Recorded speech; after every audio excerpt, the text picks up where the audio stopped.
I got this little opening. Watch this.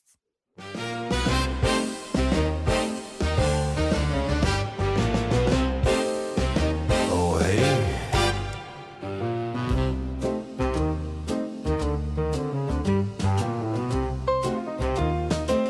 This is Steve and KJ. It's Steve and KJ.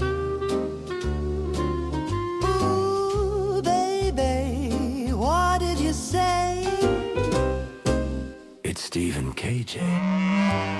Steve and KJ.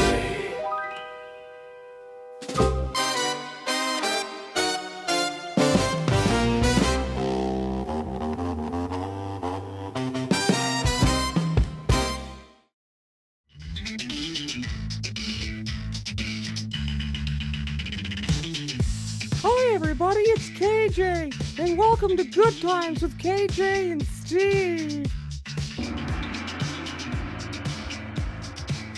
And it's 1998, Halloween, spooky, ooh, boo, oh my goodness, ooh, the ghosts are coming to get me, ooh, I'm just joking. This is little Brady Whiteham. I am stepping in for KJ. I am with the wonderful, most magical man I've ever met in my entire life, Steve Swift. We are talking about Halloween Havoc 1998, Hulk Hollywood, Hogan versus Big Jim.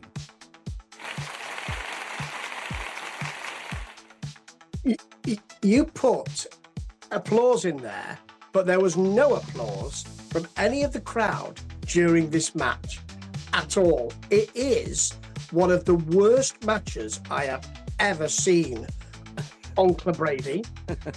No, yeah, I have. Okay, it's not. It's its own creature. So if you look at the entrance and the set that they built for this Halloween Havoc, it may go down as one of the most legendary sets in wrestling history.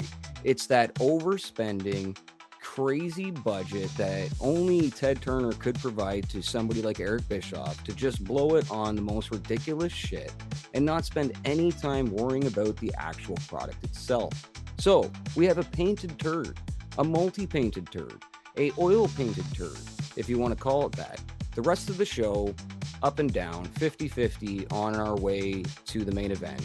And then we get this clusterfuck that was so bad that the lead-in video was just Horace Hogan getting hit in the head with a chair.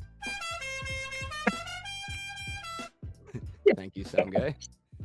But you have had, before this, you have had the Warrior coming back and doing a kind of smoke and mirrors thing. Hogan seeing him in the mirror with Eric Bischoff saying, "What you talking about? Can't see him at all." And the fans did not buy that, coming through trapdoors, the same trapdoor which apparently and allegedly injured British Bulldog Davey Boy Smith's back. You are so correct. All the lead up is terrible. Now, our sound guy is going to have fun through this. So the lead up was terrible. So there was two things that really stuck out at Warrior's return. One, it finally put to rest the rumor at the time before, and this is just right when the internet was getting started, that the original Ultimate Warrior died in a car crash, and there was a new Ultimate Warrior. And some of that was a mix of the Renegade, because Renegade came back and people knew it was a Warrior ripoff, and then also TVs used to use antennas back in the day, Steve, and we had CRT TVs, so quality wasn't great. When Jimmy came back, Jim Hellwig came back in SummerSlam to save Hogan from Papa Shango and Sid Vicious, people thought that was a different guy. He was off the gas because they were going through the steroid scandal at the time. So that rumor led all the way down the road to 97, 98. And people now knew, because he's back on the gas, that this is the Ultimate Warrior. But then the second thing, OWN, One Warrior Nation, was such a friggin' great beginning to play off the NWO, and it just drizzled out like a fireball. Yeah. Funny you should mention that. We'll talk more about that in a little while. I have to say that even at the beginning of this fight, Tony Schiavone is saying Hogan's really slowed this down. And that will continue in this fight, won't it? It's one of the slowest fights I have ever seen in all my years of watching wrestling. And I used to watch British wrestling with Big Daddy folks. What the fuck? Is this what you guys go through when I'm controlling the soundboard for you? You're just like, why? What is the relevance? It's exactly that. There. Now, listen, I love what we got here, which you don't often get to hear. This is Hulk Hogan's terrible selling.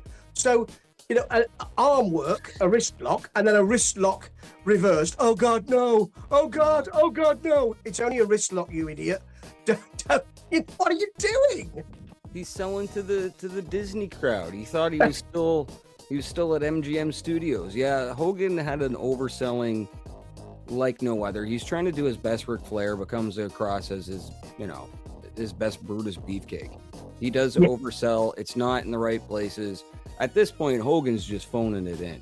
But Steve, what I have to say before we got into the match was the entrances were great. Hogan always delivers a fantastic entrance. Yep. And gets the crowd hyped, and then you realize once the bell rings, oh, we're in trouble. But the lead up to that, you had the Ultimate Warrior come out and do his best little cheerleading routine on the stage and runs to the ring, and by the time the music stops, the crowd is booing the Warrior. He hasn't even locked up with Hogan yet, but proceed with telling us what's happening in this shit fest of a match. Oh my God. Yes. Oh my God. Who knew? I would love to see a special shitfest match. That would be great. We can do the hog pen match with Triple H and Henry Godwin later on if you want. Well, we're going to have to cover that at some point. Absolutely right. That's on my list. But I think the only, correct me if I'm wrong, I think the only proper wrestling move in this whole match is a back suplex from Hogan, isn't it? Yeah. Well, no, then you have the feats of strength phallus test that they should have learned their lesson back at WrestleMania when the pictures came out in the magazine and it just looked like Jimmy was blowing Terry there, but sorry, I'm speaking about my fantasies as a 12-year-old when I okay. Now, I love that they've also got a Greco-Roman knuckle lock here. Yeah, that's and what also, I was talking about. That's what I said. Giovanni saying crisscross. You don't often see that in wrestling these days. No, you don't. But I love the crisscross. I think that was great. They were trying to bring it back in '98. They were saying, hey, young crowd. Hey, Eddie Guerrero. Hey, wife and kid killer. And Perry Saturn. Check this out.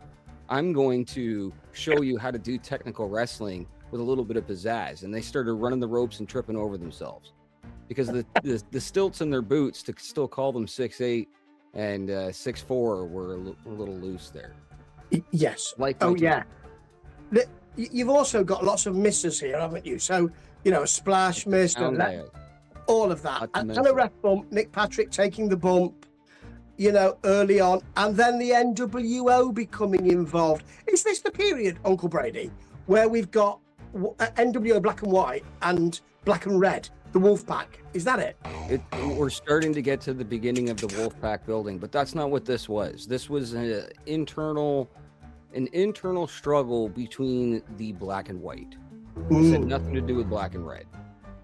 This was Nick Patrick, who was also known as a compromised ref, but we'll really find that out by the time we get to Starrcade later on in the year.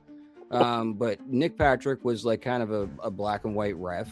And then like Lex Luger, Conan, Macho Man, Kevin Nash, those are the kind of guys that were starting to form the Wolfpack on the side. Yes, and what you've got here with the run-ins are just those A-listers, Stevie Ray and Virgil. Yeah. I want to see them try and influence this match. The Giant was made his way down the Giant. Right. Eric Bischoff made his way in there, and then the one to decide it all. We'll go back to the Fireball in a second, but the one to decide it all was my favorite run-in. Mr. Dead father having Terry's brother, son, Horace Hogan.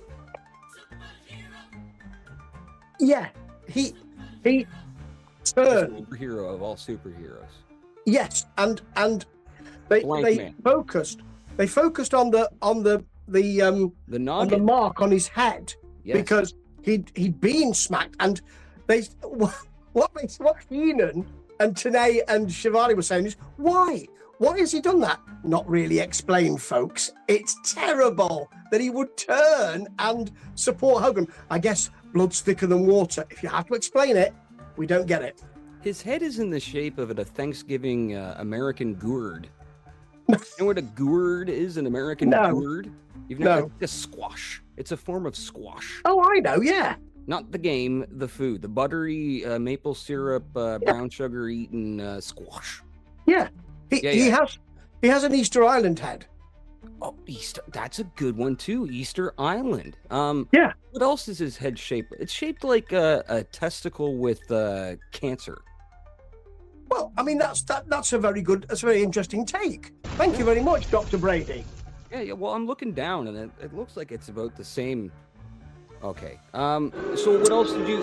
There was a fireball. What do you think about the flash paper incident? Do you think that's actually, I think it was extraordinary because, I mean, the crowd laughed to start with, and everybody and they had to explain it. But I'll tell you what I loved, that the camera focused on him setting the fucking thing up. Yeah. Well, so he's setting it up, and the camera can clearly, I mean, focuses in on all the stuff he's got there.